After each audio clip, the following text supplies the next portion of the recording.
This is Nice Work. I'm Tyler Lake.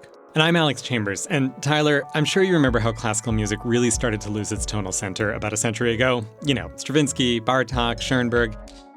I see what you're thinking. A lot of them did still have tonal centers. It was just harder to hear. Sure, we'll say that's what I was thinking. Well, composer Gabriel Jenks does think about this stuff. We sat down to talk about his new Bluegrass album and ended up in how different theories of music connected to the historical situations at the time, like the democratization of knowledge and the Reformation or 20th century totalitarianism. Heady stuff. We also talked about the cow barn he worked in. The old cow barn to composer pipeline. Almost a cliche at this point. I know. After that, we tagged along with our co-host Kate Young to Bloomington Fine Art Supply. And a student of mine, Olivia Trevino, went to check out the MFA shows at the Grunwald. Oh, that's my favorite time of year. All that is coming up on Nice Work.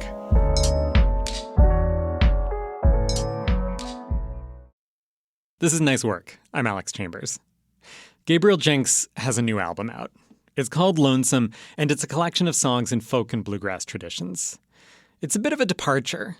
Jenks is an associate professor of music composition at the Jacobs School of Music, and the project he did before Lonesome was a combination of book, play, opera, and musical composition that involved composing from different stylistic standpoints to interrogate music theory over the past few centuries. Not a bluegrass album. So I asked him to come in and tell me how he got from one to the other. We talked about the social context of music theory in the Enlightenment and early 20th century Europe, being maybe the biggest music nerd at a music conservatory, and what working in a cow barn has to do with becoming a harpist. I started by asking how he got started in music. Well, I guess I can't remember a time when I wasn't involved in music. From the time I can remember, I begged my parents to, let me have classical music lessons and help me to figure this out. And do you remember do you have a first memory of noticing classical music and what made you want it? Well, we had kind of a large record collection in my house. And, one of my memories is that my dad would come home from his job at the local college. He was the librarian.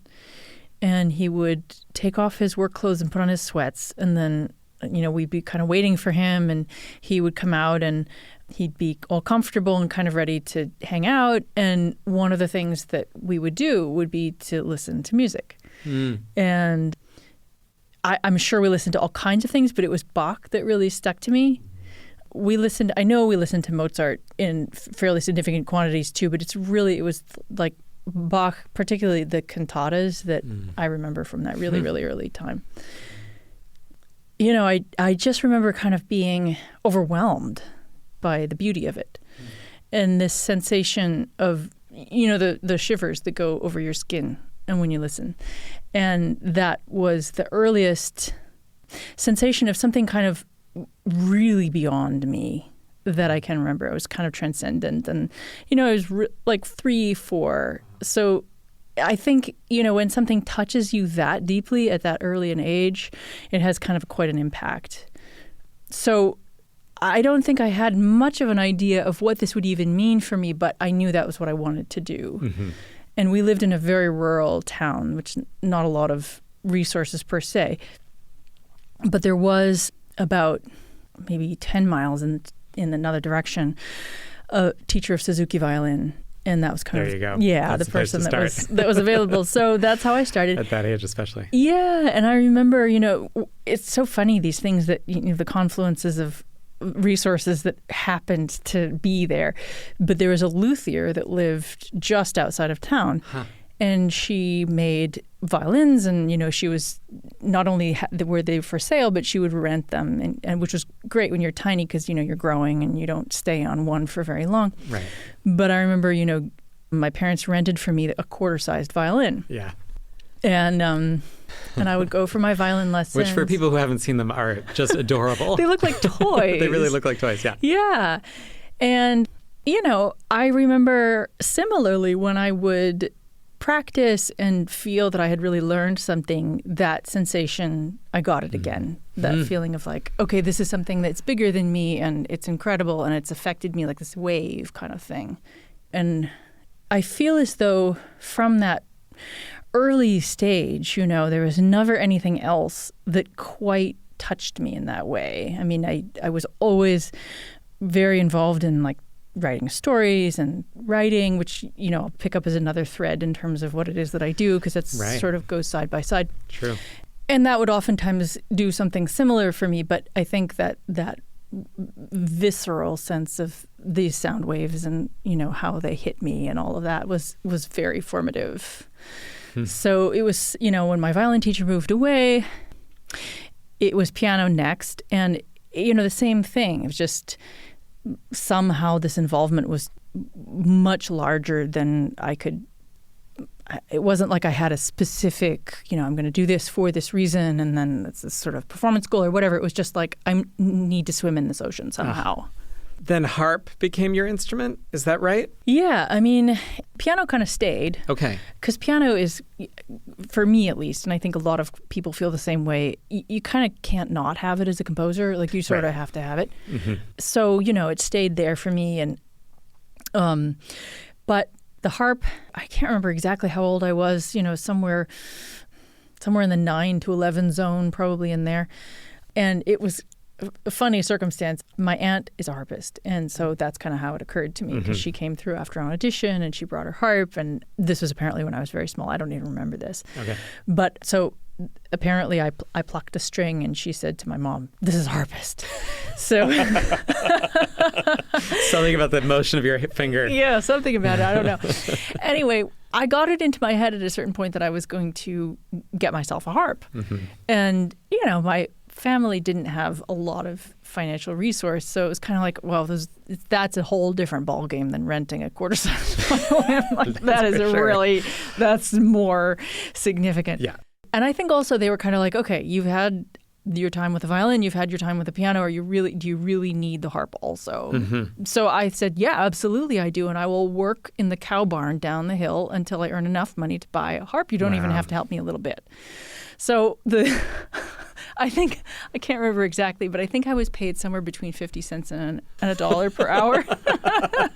That is a lot of hours to get a harp. Yeah. Because you can't get a harp the way you get a piano. Like someone just wants to get rid of their piano. Yeah, no. Harps are not abundant that way. They are not. So anyway, I persisted for a really long time at the barn. Uh-huh. And my job was to wash the cows' udders before they were milked. But the thing is that, and I was a pretty small kid, and the cows would kick me. And so I would fall into the manure gutter. Wow, you really wanted this. Yeah. And so I think at a certain point, my parents were like, oh my goodness, you're so bruised up. Like, okay, maybe we'll step in here. So we're going to be paying for the doctor or a harp. So. Yeah, exactly. So I put, however $25 or whatever I had finally earned. It was probably much more than that, actually, because I think I worked there for at least a year. Okay. So whatever it was, Anyway, I put down whatever money I had, and then they paid the rest for this little lap harp. Mm. So when that came, in the fashion that had been the case for me with the violin and the piano, I very quickly picked it up and very quickly became incredibly serious. And so I think at that point they thought, okay, well, this kid clearly, that's what they want to do. Yeah. So, my hometown is 90 miles about south of Rochester, where the Eastman School of Music is in Rochester. So my parents, one or the other of them, each week came to drive me to Rochester for my music lessons. The harp was in Rochester, and then piano was in the other direction in a town called Houghton, where there was a pretty decent music school. Okay. And a pianist who had been, a DMA student at Eastman taught there. Mm-hmm. And so that's how my youth was spent. In the car, driving to lessons. Yes, or in the practice room. Or in the practice room, right. Mm-hmm. Yeah, well, I think we could have guessed that. Not from your personality, but from your great skill. So then you became a composer as well. Yeah. I mean, in a way, I think I always knew that this would happen. Okay. Especially because, it was so much sort of overwhelming experience to me to think about music writ large and how I wanted to be involved in it more than as a performer. It felt to me like more of a a creative role that I needed to have in it. And so, I began writing music, in fact, when I was very, very young. So you write in The Art of the Vibe that there is this idea that being engaged with like difficult music or something esoteric, you say the esoteric, the difficult, and the rarefied. You use those three terms at one point. At what point did you start to identify with music that could be described that way? I mean, I think early on, it was the only music I had access to. We didn't play popular music in my house. We just played classical music. Oh, okay. So I wasn't even exposed to anything other than classical music until I was kind of very well formed, really. Yeah. And by that point, it felt so foreign to me that I kind of didn't even know what to do about it. That makes a lot of sense. And I'm curious, too, because, again, in this essay, you're also talking about social structure, and you're thinking about that. And so to think back to that era as you're really coming into your own, and, I mean, it sounds like you were identifying as a musician from, the age of 4. But I think, we start to see ourselves in relation to the world a little bit more as teens and then in our early 20s and so on. Looking back, was there also a social sense of that mattered? Absolutely. So I was homeschooled, so I didn't have a lot of contact with my peers growing up. And this was compounded by the fact that I was incredibly serious about music, so I would spend most of my time practicing. Right. So the idea of the urgency to have friends was probably much more on the back seat for me. And so, by the time I got to Eastman as an undergraduate at the age of 16, I had no clue how to relate to my peers. No clue. And, not only that, but I was like 2 years younger than all of my 16. class, and so, not only was I this bizarre little know-it-all from nowhere, but I was also younger than everybody else. So I remember sitting in a theory class just being like, this is so exciting. I love it. It's amazing. And I wanted to answer every single question. And I hadn't had the experience in high school or grade school or whatever to know that like, as soon as you do that, everybody's going to hate you. Yeah, kind of. So, there was that. And then at a certain point, I don't remember exactly when it was, but I began to think about this because I began to realize that people thought of me as a stuck-up, nose in the air jerk because I was driven and because and I think in a lot even at Eastman, even at a serious conservatory. Yeah, I mean, when you think of the majority of kids, even though they've had deep, deep training in what they're doing, but the majority of them are coming from some sort of school system and have some formative experience with what that's like. Not only that, but they classical music isn't their only contact with music. They have usually quite a broad, and it's not like I absolutely hadn't heard anything else. But again, my contact with it was limited. It was like a store here, a radio there, and again, you have to know that I was spending 4 to 8 hours practicing every day. So it's not like I was out in the mall, running around and doing stuff and encountering lots of stuff. So, at a certain point, and again, I can't put my finger on exactly when that happened, but I remember thinking to myself, okay, I've got to sort this out because, if I am going to be a human in this world, I need to learn a lot of different things.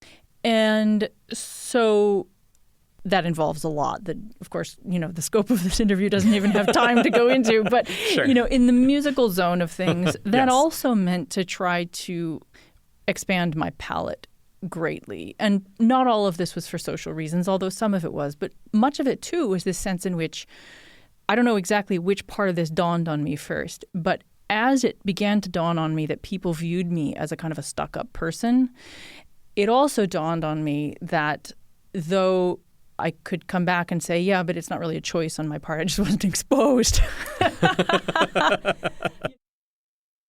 The truth of the matter is that there is a certain perception about classical music that doesn't come from nowhere. And so the idea that, in fact, there are certain, and I'll cut to the chase, economic significances attached to certain different types of music really makes one think about what the repercussions of involvement in one area or another might be. So I just want to touch back to the beginning.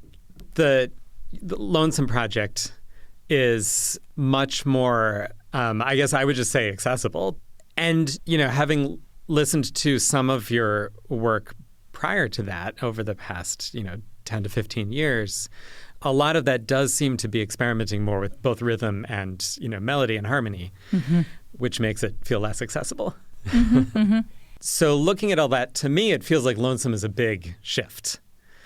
And the way you're describing it now seems like you've been thinking about a lot of those things for a long time. So I want to hear about the shift to Lonesome, but if you could talk a little bit more about what you were thinking about leading up to that.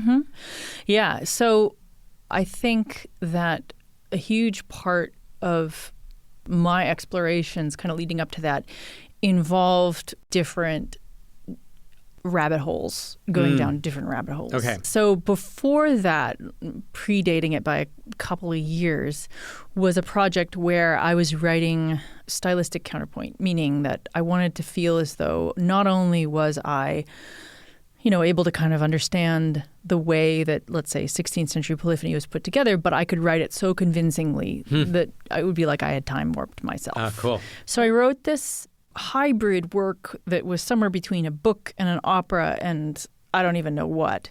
It's almost like it takes the premise of a counterpoint textbook and it turns it sort of on its head. So it has creative writing in it. It has sort of rebuttals to various theories in it. It has a lot in it. Throughout this work, there's these, however many pieces there are, I forget, that drop into these different stylistic zones and deconstruct in a pretty brutal way all of the stuff that goes into that writing in a social sense as well as in just a historical sense. So what was the, political context surrounding the Age of Enlightenment, for example, or what was and how did that influence the way that we think about music, or what was happening in the 20th century when, suddenly we begin proliferating the leading tone to such an extent that we no longer hear a tonal center. What was the unrest going on? So there's it. Can you tell me about maybe just one of those? Yeah. The Enlightenment, the early 20th century.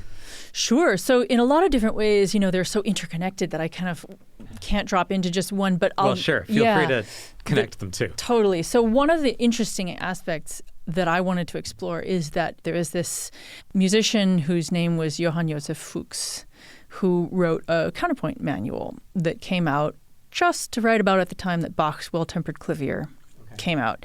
So what's interesting about this is that Fuchs was trying to capture Palestrina-style counterpoint, which was a 16th century phenomenon.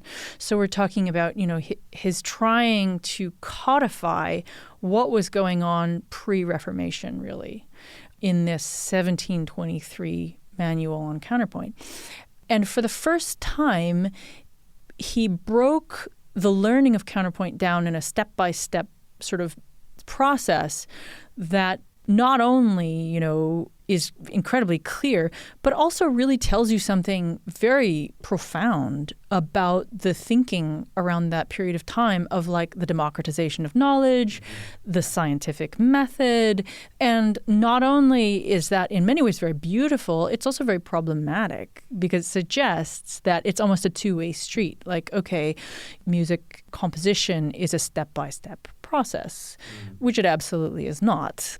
And then from there, we can also look at that particular method of learning counterpoint, which became profoundly important to the classical composers, as being pivotal to Schenker's theory of analysis. And Schenker is a 20th century music theorist who comes to formulate this theory of tonal music, which is in equal parts elegant and problematic. But I don't think he could ever have formulated this theory had it not been for this kind of Fuchsian approach to counterpoint. And would you also situate Schenker's theory in the socio-political Absolutely. context of the Yeah. time. And Schenker was incredibly problematic, not just musically, but also socially and politically. And How so? well, yeah, I Nutshell. mean, he was a composer or music theorist and composer of German Jewish origin, and he came to have a very complicated and problematic relationship to his, not only his own Jewish roots, but the entire situation, which kind of in many ways tied his theory to some pretty problematic ways of thinking. And that was, by the way, it was not his fault. Let's put it that way. Okay. I mean, it gathered its own momentum, but he kind of started the ball rolling in that direction. So deeply problematic. And that wasn't the only problematic thing about him. A lot of it was that this very powerful theory gave him a basis to judge what was good, quote, good, unquote, in music.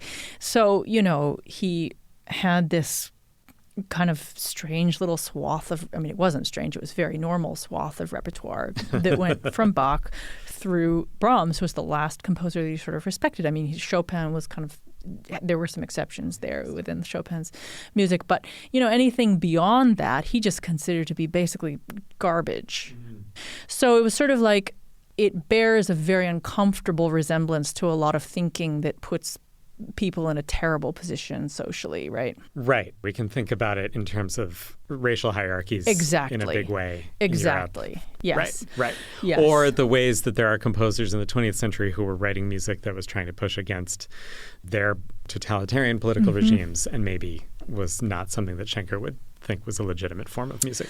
Yeah. And so when you think about it, particularly the timing of that and how, this is a person who's roughly contemporary to Schoenberg, who was condemned for degenerate art. Can you just, for folks who don't know Schoenberg? Yeah, Arnold Schoenberg. He was the person who sort of really exploded tonality. Yeah, in a lot of different ways. I mean, I think that the story is more complex for sure, but he's the person to whom we kind of credit the 12-tone system.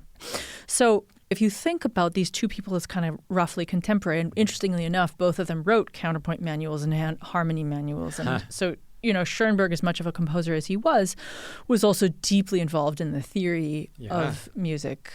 But his perspective was a very different one. Okay. This is, I think, helping give us the beginning of a sense of the connections between musical style and its social and political situation. And that's something that you were exploring in this Journey to the Underworld project.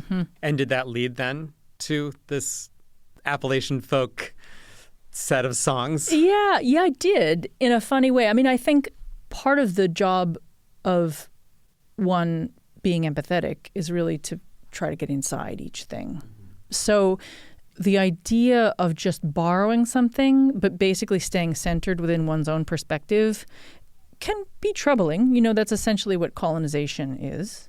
Instead, I would far much rather follow my curiosity in various different directions wholeheartedly, decenter myself each and every time, and then by doing so, be able to free myself of myself. I mean, it's not about me anyway. It's about the art, about the exploring of these different things. I mean, I oftentimes come back to this, that really my goal is not to find myself, it's to lose myself.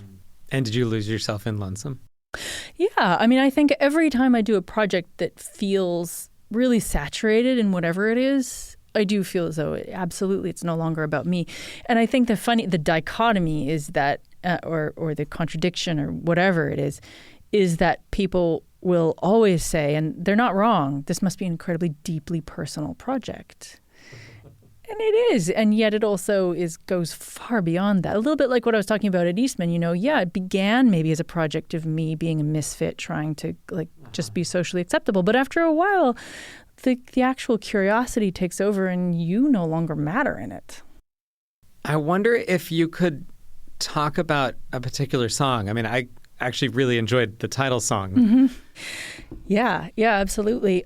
I should also sort of preface this by saying one of the reasons that I fell into that project was that I was in the midst of writing a novel, and the first draft of that novel I was really experimenting with different sort of ways of playing with false quotations and funny things that could pop up, and as if somehow maybe this was a archive or maybe an academic text, or and I would quote things. So anyway, in the novel, what I did was I made up this fictitious folk singer, and I would quote lyrics from him, and they would head chapters. Okay, and he's like a source in the novel. He's not a character. No, he's not a character. And Yeah, it was like great. I made up his record label and put dates and little bits of information that you'd be like, whoa, is this actually a real, and I even made up, this guy's from Boone, North Carolina.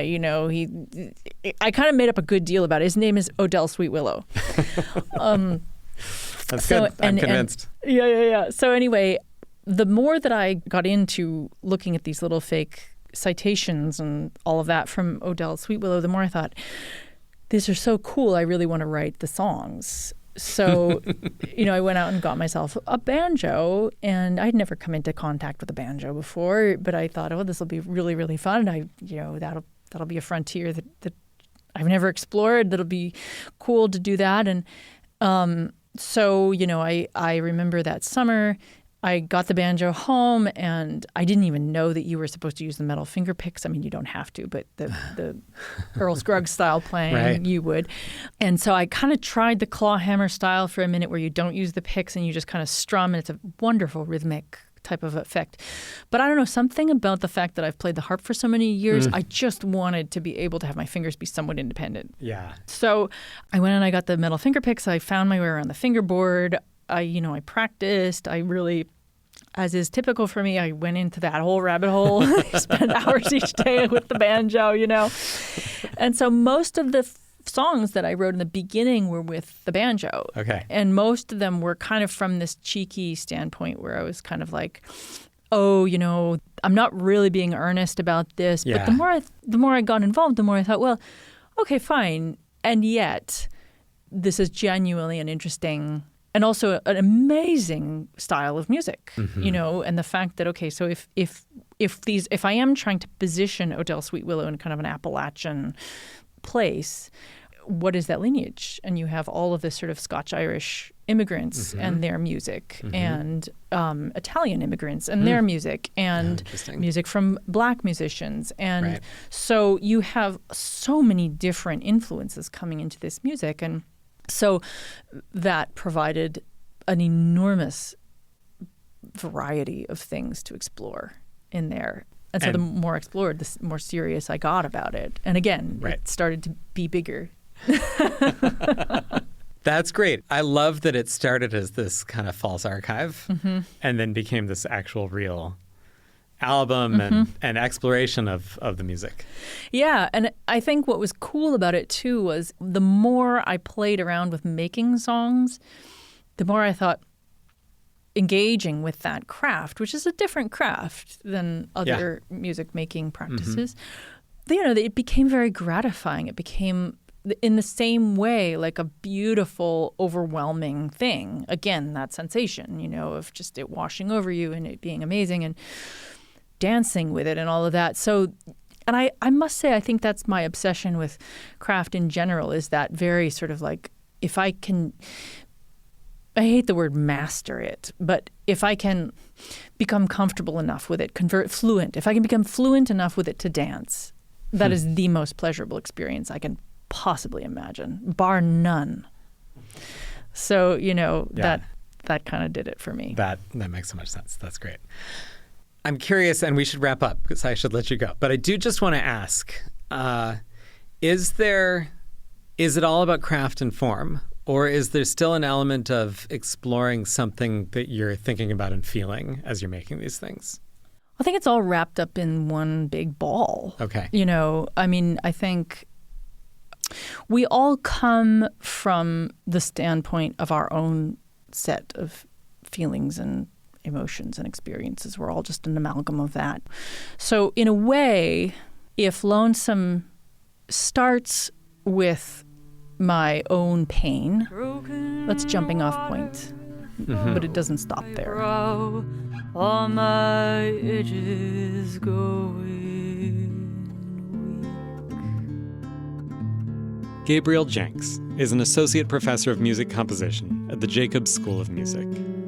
We're listening to the title track of his new album, Lonesome. For Nice Work, I'm Alex Chambers. If I was lonesome, I'd turn around and let you see what the lake had found. I don't know what you do or say, I'd be afraid you'd walk away, 'cause I got wounds I best not show 'em. Either way, I guess I'm lonesome.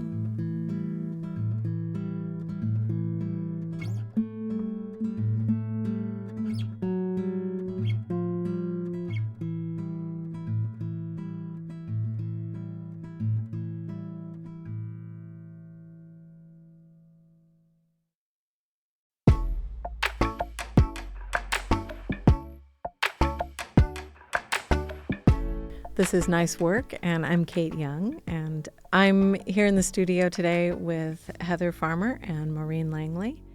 Heather, you are the owner of the Bloomington Fine Art Supply. It is an independent art supply shop on Rogers and 4th Street near downtown Bloomington, but it is much more than an art supply shop. Could you talk about your vision? So we started out as just a kind of a retail space, and the Creative Commons, our classroom space, was really just a set of work tables that we had in the shop underneath some hanging light fixtures.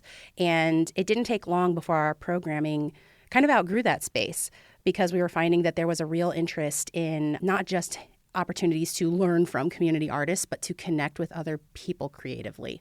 So when the opportunity came along to add on the studio space, I was really excited about all of the possibilities that presented. And I really view that kind of community building piece as inseparable from how we exist in the community as an art supply, because it becoming a space where people go to not just for paints, but for the inspiration to use them and for the connection that I think is necessary in the hierarchy of needs to do creative things. It really requires support and community input from a well-being standpoint. So for me, that was always going to be a really central part of what the shop was about. I definitely got that feeling from you when I first entered the store before you had the expanded studio space. The way you had things set up was all very inviting, and you were very inviting, and it just felt like, okay, this is not just a place to pick up supplies. I don't know if we wanted to have a weekly draw session or something. I bet she'd be open to it. Yeah, and that is really how some of our free programming came along. Jennifer Davis approached me and said, what do you think about me to focus on collage? And I thought, yeah, let's do that. And so that's kind of how our free programming started to take shape. Hearing from members of the community about the things they're interested in and are curious about really, I think, has informed a lot of the programming that we're doing, because I'm really not interested in running a business or an organization that is reliant solely upon my ideas and my worldview and my own creative experience. So when people come out of the woodwork and say, I have an idea, can we collaborate on this? I think, man, this is where the good part is. So one of the ongoing Art in Common workshops is Zine Club. And Maureen, you are the one who started Zine Club. So what happens at Zine Club? Zine Club is there's no rules to it. It's a place where you bring any idea you have, and if you don't have an idea, I am happy to give you what's rattling around in my brain. And people honestly just play. It's just playtime. Just dedicated playtime. So full disclosure, I have gone to Zine Club several times, and I can say a little bit about what I've noticed about it. First of all, it's quite popular. People fill up the room pretty much. Mm-hmm.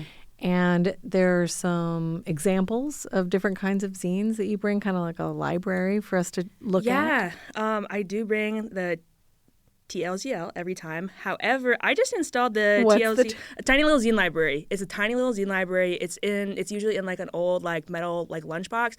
But I ran out of room. There was I had too many people's zines. People come, they make zines, and then they just leave them with me, which is so joyful to see other people's work in that way and then wanting me to have it. But last week I installed it permanently until Heather sets the store on fire or something in the shop. So people like they can go anytime the shop's open and just like browse it and like put their stuff there, take one home with them. So that's now a permanent source of inspiration. And there are also different supplies, some that I think the store has, and then some that you bring, and different kinds of papers and things that people can just use to make their zines. Yeah. Yeah, I am someone who has a lot of art supplies because I like to try all different things all the time.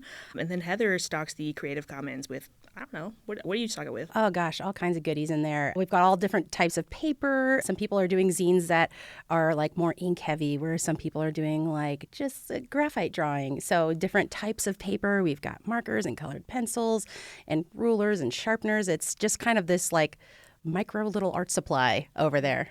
And having those materials available alongside our free programming, I think, is something that Maureen and I both agree on and feel strongly about, which is that if it's a free program, it should be free. It should be free top to bottom.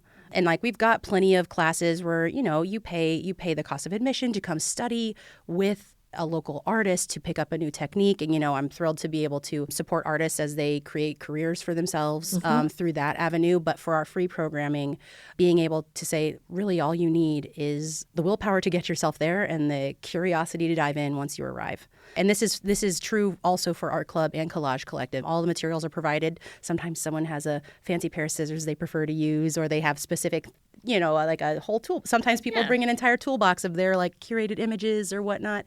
So you're always welcome to bring your own things, but it's a lot of fun to see people like dive in and unpack the shelves for those the supply shelves in the studios at these events. I also want to note it's all ages. I've had, you know, people come that were like 2 years old to, you know, whatever the upper limit of human aging is. Yeah.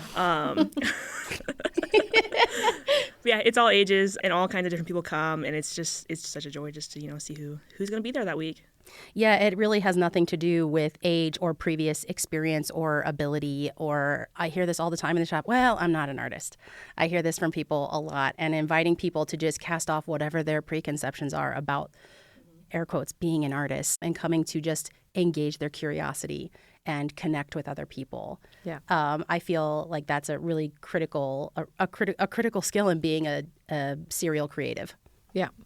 And also, Maureen, with the Zine Club, and I think this is true of the other ones, there's not, well, maybe the art club has a tutorial, but you're not necessarily instructing, though if someone wants to know how to fold a zine, you know, kind of a basic zine fold, you will show them that.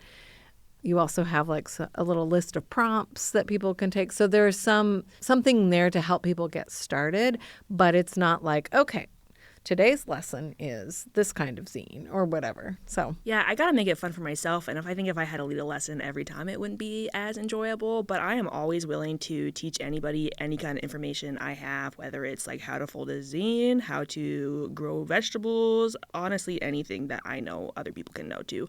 But as far as Zine Club goes, I bring an instructional zine every time. I always have copies of it that introduces zines, a little bit about the history where you can learn more, and then like how to do a basic fold. And I've given demos like probably almost every meeting. Yeah, I'm happy to teach, but it's not built into Zine Club because a lot of people, once they come a couple of times, they don't want to get the same lesson.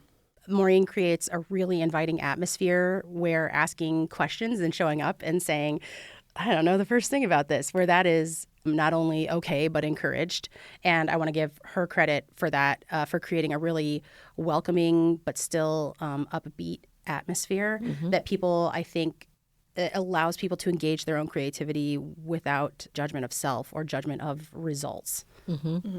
I also like to show people just some of the real garbage I've created. I mean, there's truly like no pressure to be good. It's really fun to be in a space where creativity, whether it's very ambitious or just a simple expression of whatever passing thought you're having, where both of those things can coexist. That makes for a really interesting community.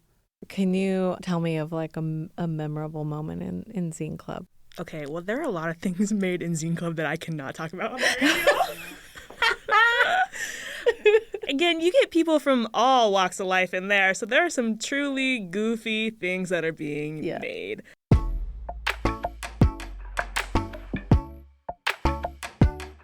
Having a space where people can come openly, in an open-ended way, engage whatever it is they're curious about, whether it's really refining a skill or meeting people in Zine Club and just trying something new because it's fun to try something new. It's really an immense joy and responsibility to maintain a space like that.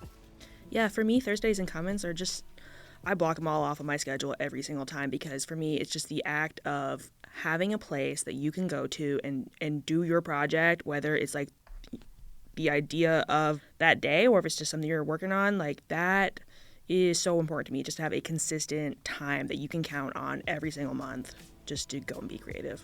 Maureen Langley and Heather Farmer, thank you so much for joining me today. Thank you. Thank you so much. Kate. This is Nice Work. I'm Kate Young.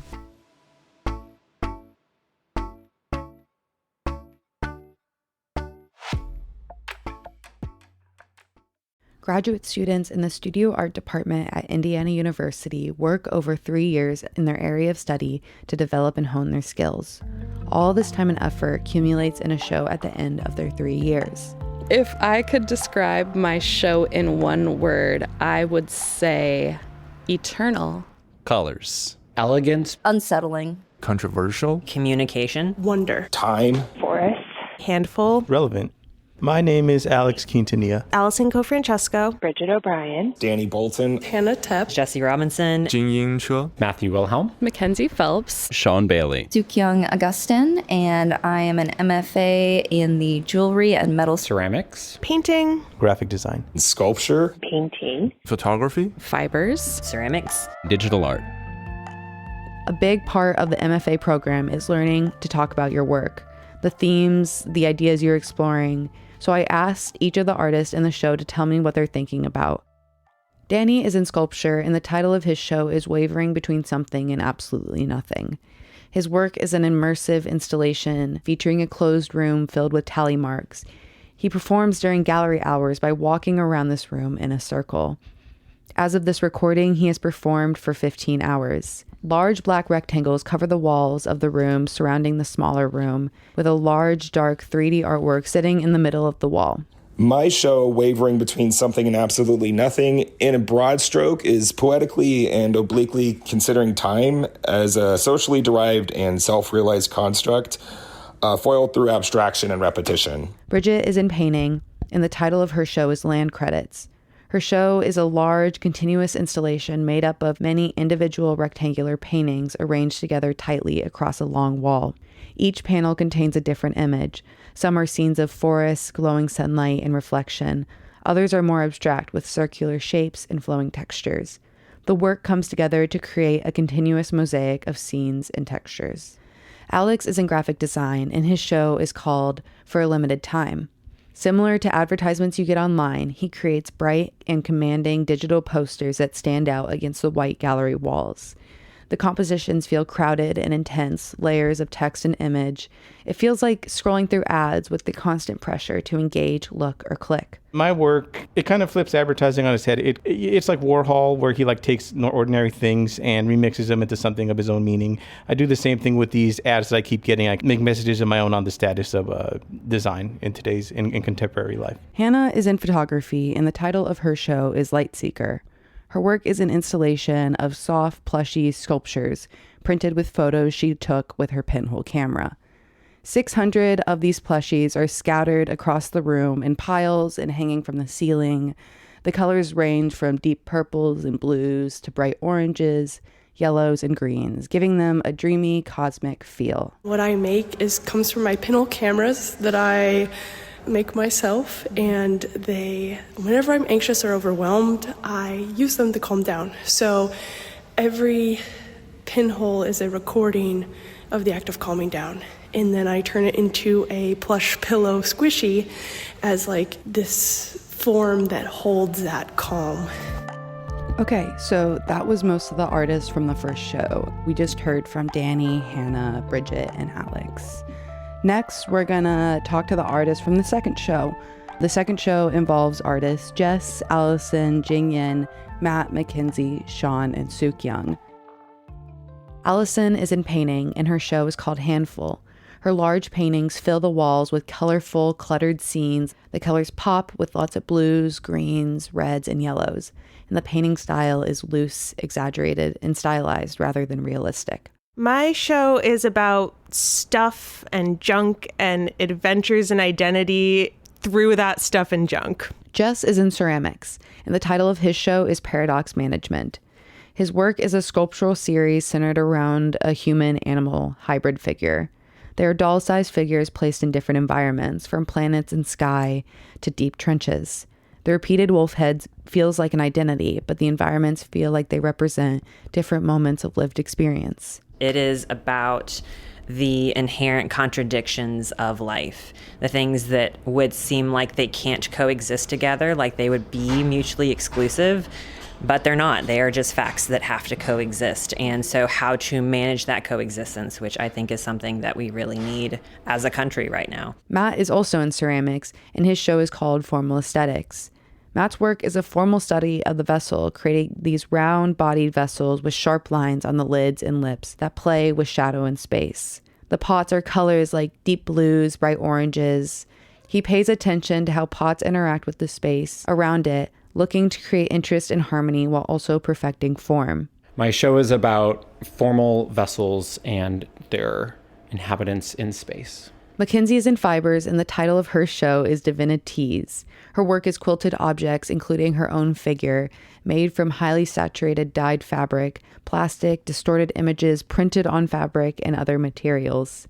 These figures are otherworldly while dressed in fishnets, high heels, and a little bit scandalous. My show is about exploring other worlds and celebrating and finding some sense of heaven amidst challenging times and envisioning better places. Jingyin is in photography, and the title of his show is Harmless to be Proven. He creates staged scenes to photograph, constructing narrative of Chinese scholars in the U.S. that he has drawn from interviews, lived experience, and collective anxieties. He uses lighting, models, and objects such as keyboards without their caps, scientific instruments, or the ghostly presence of authority figures that function as metaphors for scrutiny, misinterpretation, and a fractured identity. My show is about exploring and reflecting the long-standing awkward status of Chinese scholars in U.S. academic world. Suk Young is in metalsmithing and jewelry design, and her show is called Invisible Identities, All the Little Things. She creates tiny sculptural works focusing on the female body, and these pieces have intricate beading and detail with bright reds, purples, and pinks. The metal pieces are defined by sharp edges, spikes, and tiny intricate detailing. She successfully combines traditional metalsmithing practices with contemporary processes of needle felting. My show is about somatic experience and how that feeling manifests, or how I imagine it manifests in physical embodiment. Sean is in digital art, and the title of their show is To Point, One Must First Grasp at Air. Their work is collections of fabric on the walls, ground, and suspended from the ceiling. This light and flowy fabric installation feels like stepping into a new world, filled with pastel pinks, greens, blues, and purples. Combined with the fabrics that have printed collages, the collages are filled with swirling colors, figures, tentacles, and shapes that truly create an environment told through color. My show is about taking images from a world where people share ideas through passing pieces of cloth to each other, trying to describe how clouds work, and being wrong about it. People should come because it's art and it's going to be really enjoyable. And so being able to see work, talk to artists, hear talks, but also just spend time within professionals that are working really hard. The biggest reward is just seeing the finished pieces and getting to talk to people about how they respond to them. Getting to see the conversation start that I'm hoping to start is really the best part. I'm really happy to share my own opinions about the Chinese American community, especially during this specific time point. I think it's really critical for me to express myself or to express this group of people's ideas. I think I am the most proud when I think about where I came in and just the creative block that I had throughout my first year of grad school, and the fact that I don't feel that anymore, and the way that I've approached art making has really changed over the years, and that feels fantastic.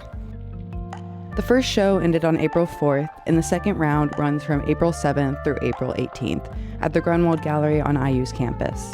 For Nice Work, I'm Olivia Trevino.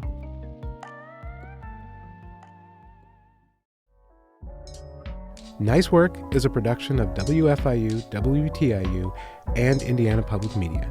You can find us at ipm.org. This episode was produced and edited by Tyler Lake. We get production help from Danny William, Holly Wilkerson, Carl Templeton, Eddie Stewart, Leo Pies, Jillian Blackburn, and Jonah Ballard. Our theme music was composed and performed by Alan Davis. Additional music from Universal Production Music. The executive producer is Eric Bolstridge. Thanks for listening, and we'll see you next week. Nice work, Tyler. Nice work, Alex.